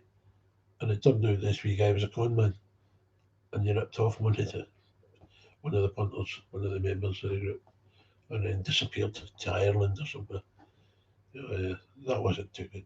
And yeah, I was fully, his persona. He was just a nice guy, and seemed a very relaxed guy. That's con men are, very attractive. I know that through my own problems with it. And how I got into that, God only knows. But I'm back to the beginning where it all started, which is maybe the way it should be. Hopefully, you get something from what I say. I think I can guarantee that everything I've said regarding this programme, you can verify it in the book. So that's good. And if you need any help with it, don't hesitate to contact. Don't hesitate to contact. And I'll help you as best I can. Anybody who follows these instructions with a bit of guidance from the man on page 18, me, very few others, by the way, sadly, uh, you will recover from a seemingly hopeless state of mind and body. You will recover. It takes 2 days to take steps 4 to 9. That's a fact. Go and talk to your sponsor about that one. This guy says it should only take 2 days to do steps 4 to 9. Well, it says it's in the book. Where's that in the book? There it's here. All right. Okay. Page 75, 76. Wow. Steps 4 and 5. Returning home. Wow. So steps 4 and 5 done in a day. Afternoon. Yeah. It's not psychology. If that's the right word, is it? Yeah, it's not a course in psychology. It's just simple, clear-cut set instructions. So I suppose the plea is to AA to get its act together, to make sure that at every meeting there's a man, woman described on page 18. Because without that person, you're not having a meeting. It's not an AA meeting. So it's hugely, hugely important. As soon as you can do that, then things will start to happen. But at this moment in time, it's not working. And that saddens me so much. So there you go. If you get something from what I say, fantastic. If you don't, just ignore me. That's all. Just ignore me. Go your own way. If you don't get something from what I've said, you should not be in an AA meeting. Try a bit of group therapy, psychiatrist, whatever. But there's one place you shouldn't be, and that's an AA meeting, and it should not be allowed. So there you go. I shall say goodbye, or adios.